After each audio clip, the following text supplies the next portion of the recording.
Greetings, dear viewers, and allow me to regale you with a most intriguing tale that I have chanced upon during my exploits. Pray, gather round as I unveil my findings in response to a certain YouTuber whose claims have captured my thought for the past 1.5 fortnight. 'Tis my noble endeavor to embark on this cinematic odyssey, wherein I shall present irrefutable evidence, gleaned from the annals of reality, that shall resolutely contradict the claims made by Professor Kyle Hill of the facility. Verily, I, as a humble observer, doth profess that I am not a practitioner of the scientific arts, and thus, I lay no claim to the veracity or falsity of either party's assertions. Yet, it is my sincerest desire to articulate that a great untruth doth lie upon the shoulders of one Kyle Hill. I grasp the essence of your elucidation. It appears that, in the forthcoming clips, Mr. Kyle Hill hath propagated the notion that Mr. Robert F. Kennedy Jr. is afflicted with perplexity regarding distinct varieties of mercury, whereas, upon diligent examination, Mr. Kennedy's statements bear no such confusion amidst the different types of mercury. Which they have for every episode.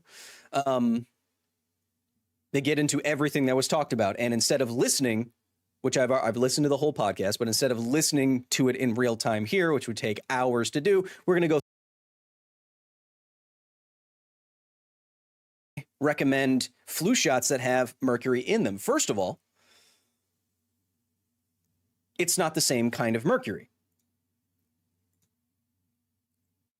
What RFK has been talking about for years is a preservative called thimerosal, which uses ethyl mercury. It's a different kind of mercury. It doesn't bioaccumulate in the same way, and so it is excreted, and so it can't be neurotoxic in the same way. What RFK is confusing here is the kind of mercury from pollution and the kind of mercury being used as a preservative that gets rapidly excreted by the body. Now, the difference here is this is like confusing chlorine which is Cl, for Na. And he said, well, Bobby, there's two kinds of mercury. There's a good mercury and there's a bad mercury. And the minute he said, and I knew there's a different kind of mercury in the vaccines. It's ethyl mercury in the vaccines and methyl mercury in the fish. But I know by then you can imagine, I know a lot about mercury. I put mercury into a child. Who would do that? And they said, well, it's a different kind of mercury. It's ethyl mercury, and the ethyl mercury is excreted very quickly, so it won't stay in your body. They had no science to say that, but that... Mr. Hill's claim that Mr. Kennedy exhibited confusion betwixt pollution mercury and medicinal mercury doth appear to falter in the face of Mr. Kennedy's own statements. As attested in the third clip wherein he verily distinguishes ethyl mercury in vaccines from methyl mercury found in fish. Such a clear and unequivocal affirmation from Mr. Kennedy himself beareth testament to his comprehension of the matter at hand. And it doth cast doubt upon the veracity of Mr. Hill's initial assertion. I do regret to inform you, my dear viewer, that I have not endured the entirety of Mr. Hill's video. As I watched, I had great disdain.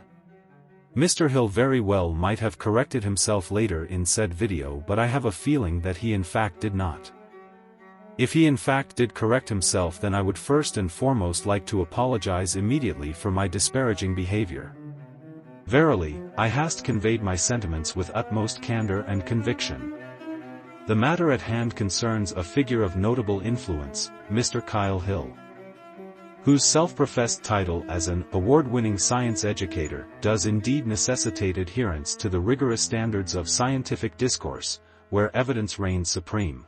The gravity of the situation lies in Mr. Hill's assertions and the veracity thereof, particularly regarding his statements about having watched the entire Joe Rogan podcast and the claim he made concerning Mr. Robert F. Kennedy Jr.'s understanding of different types of mercury. Should either of these claims prove to be false, it is indeed a grave lapse of credibility and integrity.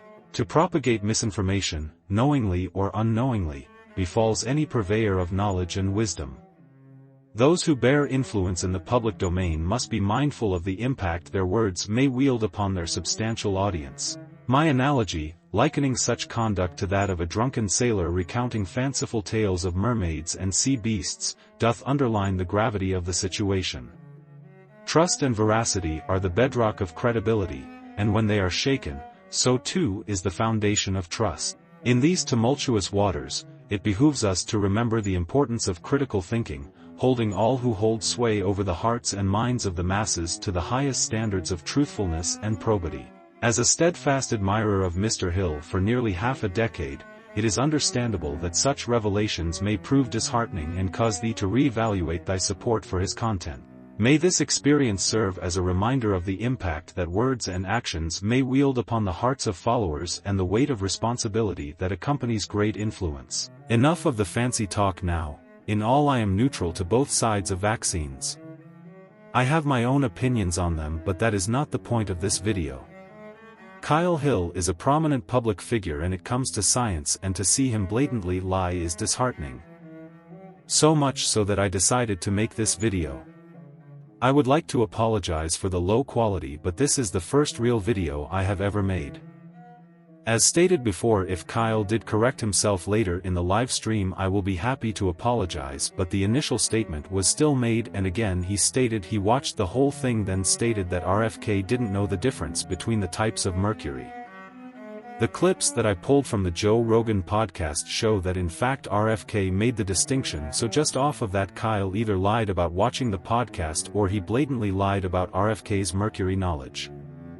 People with a large voice need to be held to the highest of standards, as they can influence a lot of people. There is more to say, but I think this is quite enough already. Thank you for enduring all of this nonsense, and have a wonderful day.